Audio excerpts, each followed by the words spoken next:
comic thing, does it run in your family, or is just you out of, well, one thing that I have to give is that nearly everybody that I know that came from the axis called Warri are funny, including me.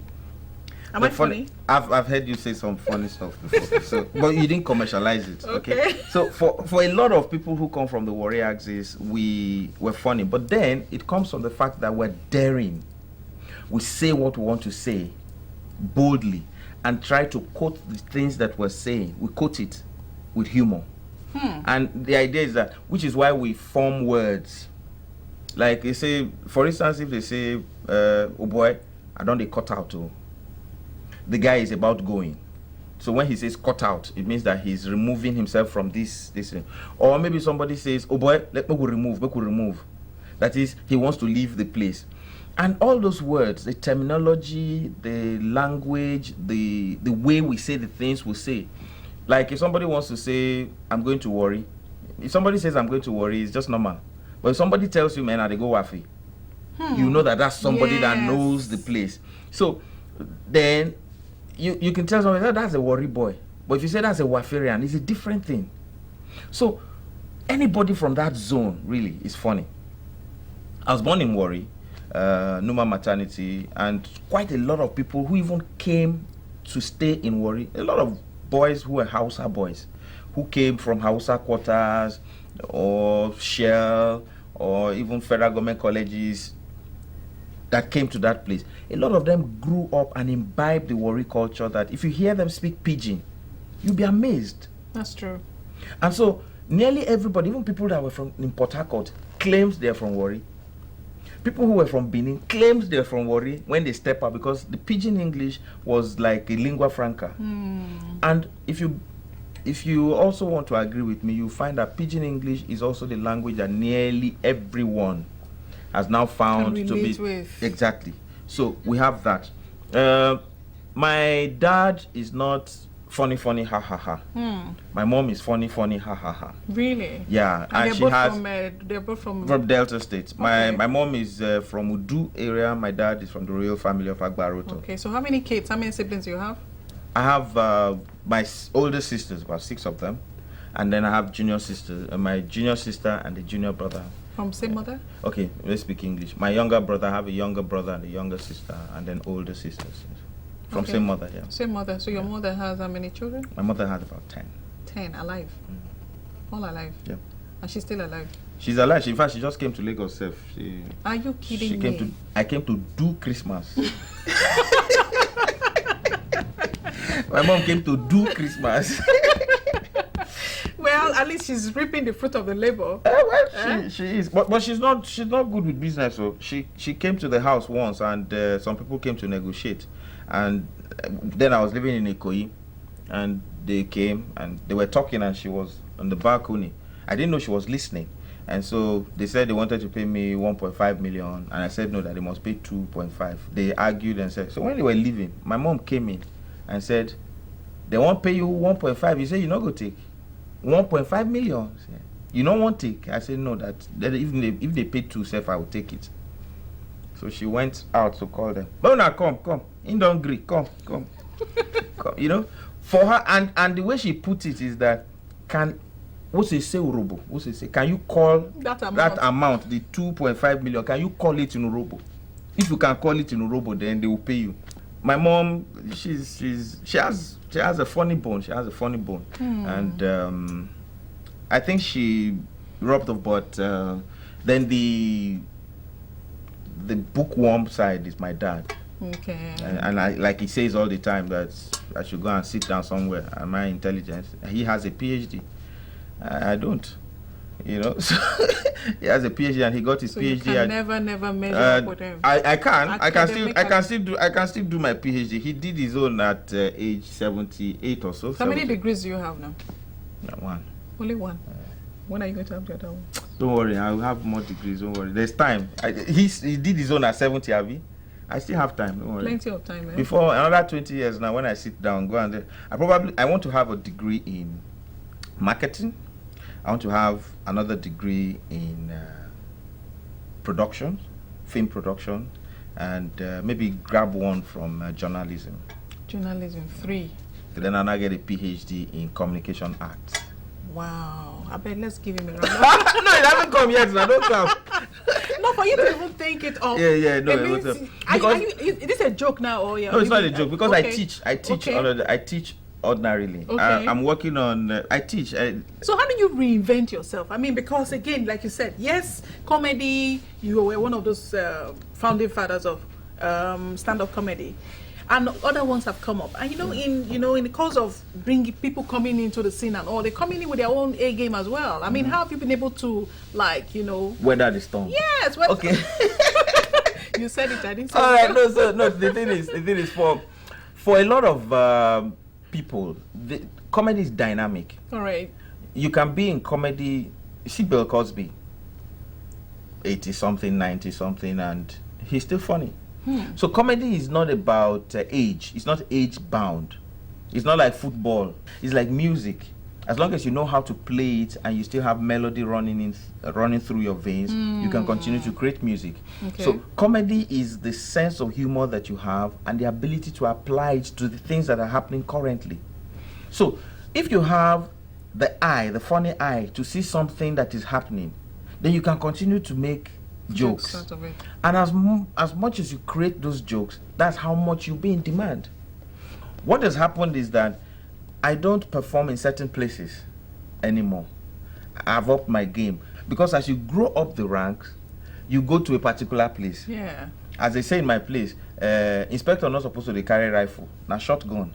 Because as they grow for police, your gun they reduce. Yes. All right. So you won't see a DIG with an AK-47. No. He will carry a small gun because you grow up to. So what has happened is I've grown to a point where you don't see me at certain places, but I can make appearances in those places. Don't forget that comedy is harder than musical. Very true. It's harder than music because if you go to a place to play, you cannot say Moshorire at the beginning because if you're a band, you can play Moshorire when the bride comes in. Towards the middle, the husband and wife want to dance, you play Moshorire. In the evening, when they do night party, you can still play Moshorire. You can't tell a joke at the beginning of an event. In the middle of the event, you now tell the joke again. It can't happen. Because a joke is supposed to be funny when you tell it the first time.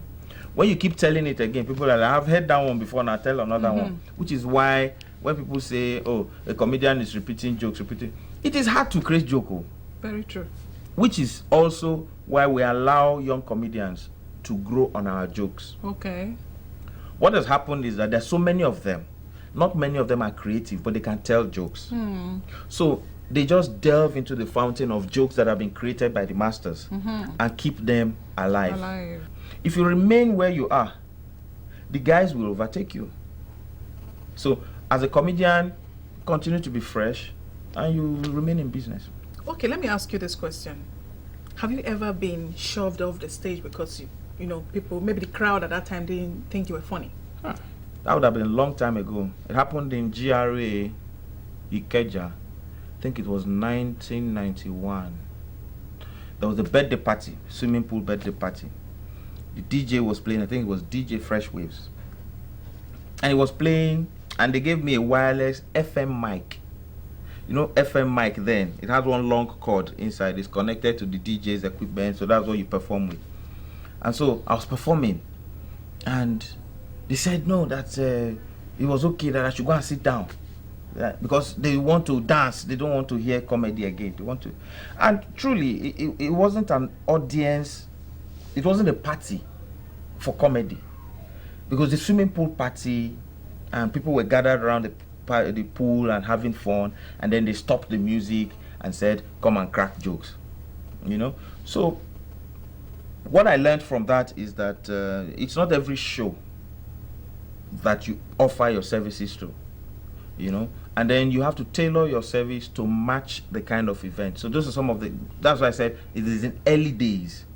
And after that time, it never happened again, and it will never happen, because the thing is that you learn from experience and you perfect it. Sometimes you even teach your younger ones how not to get into that kind of situation. Okay.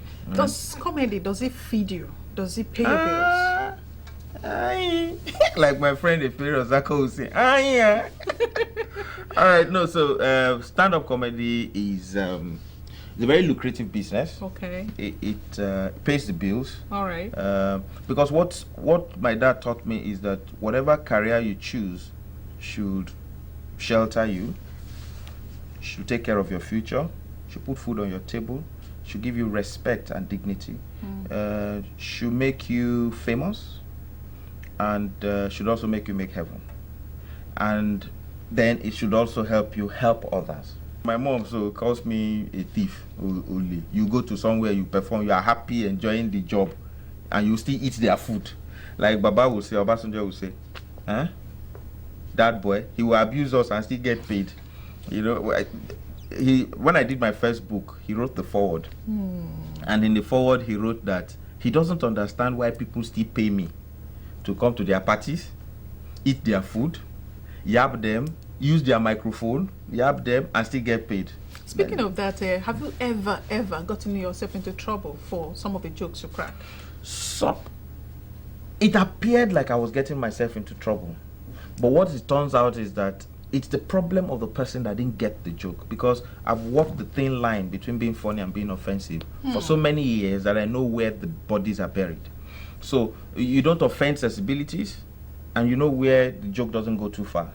There's somebody who wrote something once and said, if you want to know about the culture of a people, listen to their comedians.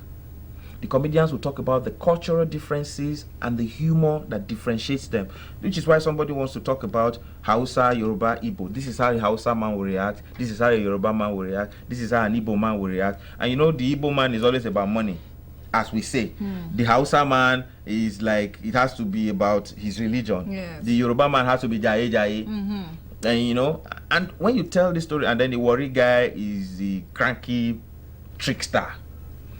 But at a time, it now looked like, oh, you people are talking about Hausa too much, you're talking about Yoruba too much. And so we left them. And we started talking about rich and poor. And that formed the content of our joke at the time. Gradually, we now began to talk about Ajebota and Ajepako. After a while, it was now like, you people are talking about Ajebota and Ajepako too much. And so we started talking about relationships, husband, wife. And then after a while, we left that and started talking about black man and white man. And that came at the time that they were doing a lot of kidnapping. So we now started talking about differences in races. So we talk about, oh, this is what a white man would have done and this is what a black man would have done. You know, if a white man comes into a place and sees a lion, he would want to play with it. If a black man comes, he will look for the nearest window. You know? So it is an understanding of the people that reflects in the jokes that we tell. If you're talking about entertainment in this country now, with how hard we have worked, after you mention movies, music, the next thing is comedy. It's comedy. We've taken it to Kenya, we've taken it to South Africa. Comedians in Kenya, Uganda, and South Africa take our jokes. They steal our jokes. I went to a show in Kenya, and I was listening to somebody who was telling jokes that I created from the relationship I had with my sisters. Wow. And I asked the guy said he heard it on the night of 1,000 laughs. Can you beat that? Well, that's interesting. Now, you as a comedian, you make people laugh. Do you make yourself laugh? No, I find things funny. And when you find something very funny, that's a jackpot. So you do all you can to make it funny. And translate it on stage. So if something happens to me, and okay, I'll give you an example. I was at home, and my children do not actually believe that I have a job. Let me tell you what they do. You know when they fill their forms in school, and they say, mother, they write banker, father, they write businessman. I told them, I said, why not write comedian? They said, so they will laugh at me. You know. They said, you want them to laugh at me? So I said, but tell them that your father is a comedian. That was initially. But now that they've grown, they even introduce themselves, because we've worked hard, so hard, that people now recognize us as comedians. So now they're happy. She went, like Brandy, my second daughter, went on a holiday in America once. I met Will Smith. And told Will Smith, do you know my dad? Will Smith, you know how the celebrities are, you don't want to dampen a child. He said, oh, what's his name? He said, Alibaba. Oh, Alibaba. And my daughter was like beyond the clouds, like, he knows my dad, you know. And and I said, you just tell him that I asked after him, okay? You know. And my daughter went back in the swimming pool and was really, and everybody was like, oh, he knows your dad, you know. And she felt really big, you know. She felt really very happy. So that is because they have grown to, because initially when they were young, they didn't know that I had a career. One of them asked me once and said, in fact, there were two of them that came, and they were on midterm, and said, Daddy,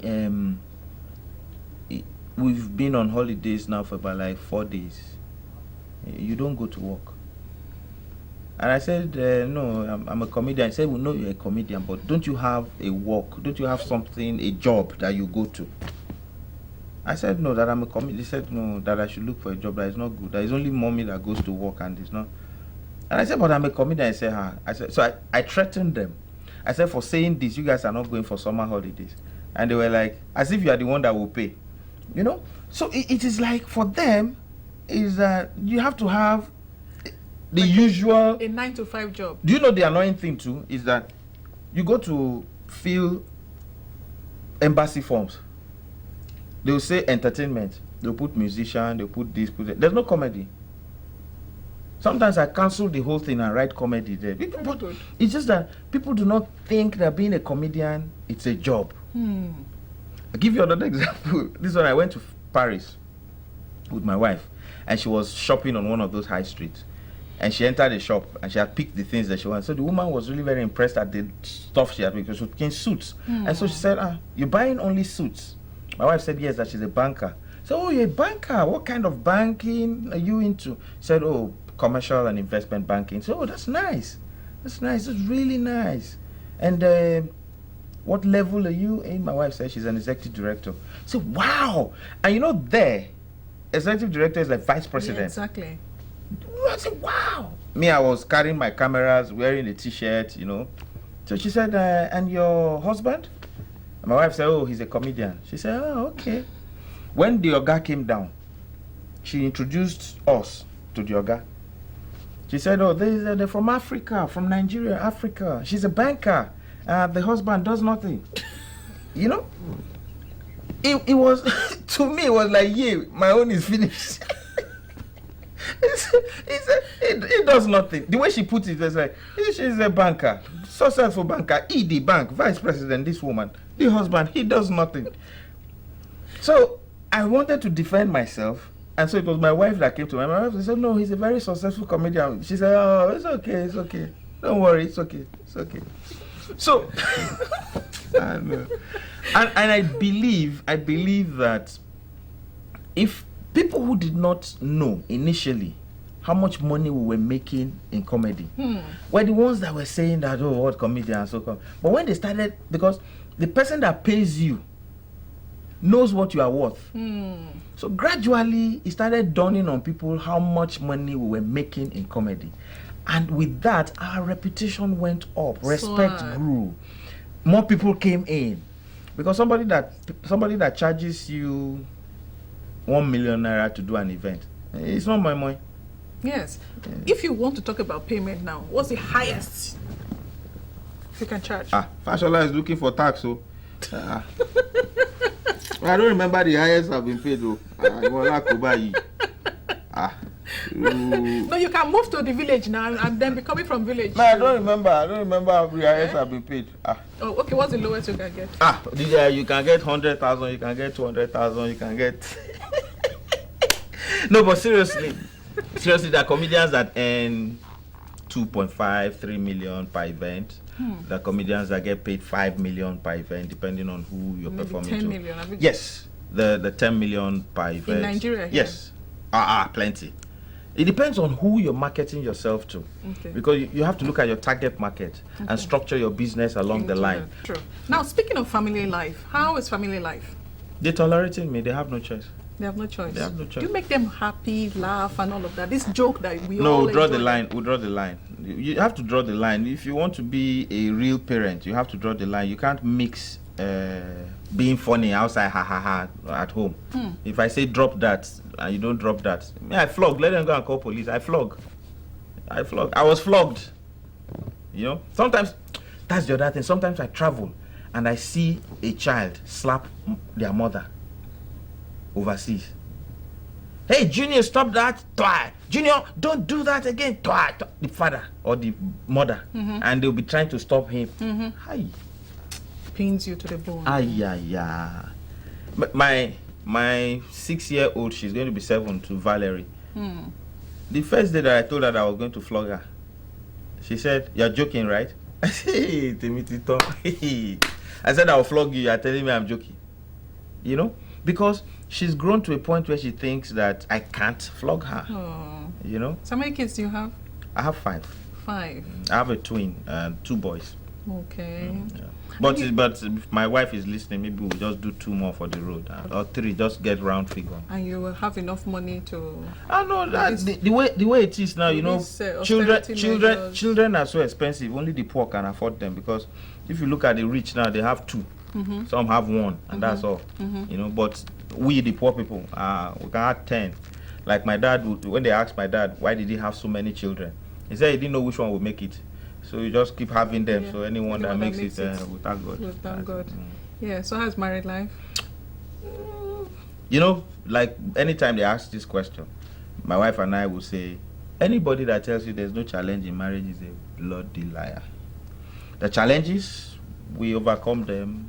We wake up. You know, they say don't go to bed in anger. But we go to bed in anger sometimes a day or 2, but we still solve everything. You know. For me, it was that I found that you needed to get somebody who understood you, and which is why I advise my younger colleagues that you should settle down quick. Okay. Yep. Nice one. Nice one. In fact, do you know, Alibaba? Well, I have so much to ask you, but your director. Time. Director. If I want to leave this stage now. Your director, I knew your director when she was much younger. Please tell us. When she was younger, she used to wear mini skirts. Please call her name. Is it not the Mizuze? When she wear high heels. Now she can't wear high heels again. I'm sure she's tired of all those sorts of shit. And you had then she would walk past the canal here, you swing past porter cabins, all of us will be going, look at this fine girl. Nah, she's not. Nah, she's. In fact, by the time we get out of this studio, she's shaking her head. I can actually see her. Oh, you can? Yeah. She probably get a cane and say, "Come on, was that me you described on national television and international scene?" In fact, it's you and her. Anyway, so we've had a wonderful time. Obviously, we're going to have you more times as time progresses. God keeping us alive. Yeah, so it's such a pleasure having you on Saturday night. Oh, this is great. Oh my God, this is well punishing me. Well, I've thoroughly enjoyed myself, and I hope you have as well. So until next week when we bring you another interesting guest, it's been Saturday night. Like I'd always say, be kind to one another.